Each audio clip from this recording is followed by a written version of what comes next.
હવે રાજ્યના સમાચારો પર નજર કરીએ. ગુજરાતની વધુ એક હોસ્પિટલમાં જામનગરમાં જેસીસી હાર્ટ ઇન્સ્ટિટ્યૂટ, જ્યાં આ ભોપાળું પકડાયું છે.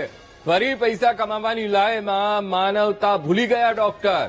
જેસીસી હાર્ટ ઇન્સ્ટિટ્યૂટને પીએમજેવાય એ યોજનામાંથી સસ્પેન્ડ કરાઈ છે. હોસ્પિટલમાં થયેલા 105 ઓપરેશનમાં ગેરરીતિ આચરી હોવાનું સામે આવ્યું છે. તો યોજનાનો લાભ લેવા માટે દર્દીઓના રિપોર્ટ સાથે છેડછાડ કરાતી હતી, ચેડા કરાતા હતા.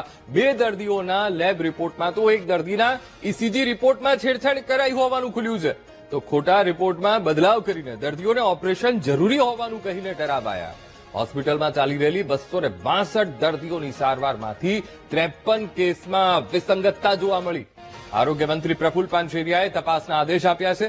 આરોગ્ય વિભાગે હોસ્પિટલને 6 લાખ રૂપિયાનો દંડ પણ ફટકાર્યો છે. ડોક્ટર પાર્શ્વ વોરાને સસ્પેન્ડ કરવાની કાર્યવાહી હાથ ધરાઈ છે.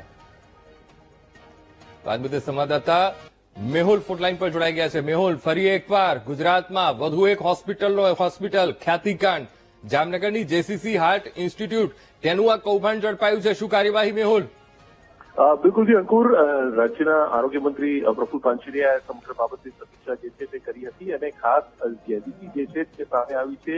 જામનગરની જેસીસી જે હોસ્પિટલ છે તે હોસ્પિટલની અંદર આ પ્રકારે જે લેબના રિપોર્ટ છે અને ખાસ જે રિપોર્ટ છે તેની સાથે છેડછાડ કરવામાં આવી હતી અને છેડછાડ જે થઈ રિપોર્ટની અંદર તેના કારણે જે દર્દી હતા તે દર્દીની પાસે ઓપરેશન જે છે તે કરાવવા માટેનું અને જે ફરિયાદો છે તે રાજ્ય સરકાર સમક્ષ મળી અને પ્રફુલ્લ પાનસેરિયાએ ગઈકાલે મોડી રાત્રે જે સમીક્ષા હાથ ધરી તેની અંદર આ જે હોસ્પિટલ છે તેને સસ્પેન્ડ કરવામાં આવી છે. જે ડોક્ટર છે પાર્શ્વ વોરા તેમને પણ સસ્પેન્ડ કરવામાં આવ્યા છે અને તેમની સામે પણ કાર્યવાહીના આદેશ જે છે તે આપવામાં આવ્યા છે.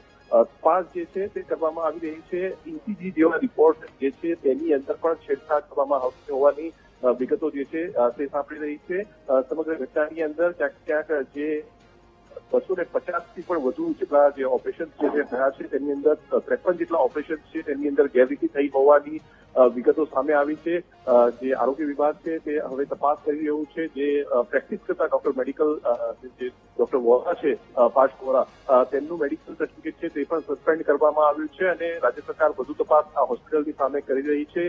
સાથે જ 2 અન્ય જે હોસ્પિટલ છે જે પાલનપુર અને જુનાગઢ હસ્તકની છે કે તેમાં પણ ગેરરીતિ ક્યાંક ને ક્યાંક થઈ હોવાની અને જે સામે આવતા તેની સામે પણ 50,000 રૂપિયાનો દંડ જે છે તે ફટકારવામાં આવે છે. અંકુર, બિલકુલ મેહુલ, સમગ્ર માહિતી સાથે જોડાવા બદલ આપનો આભાર.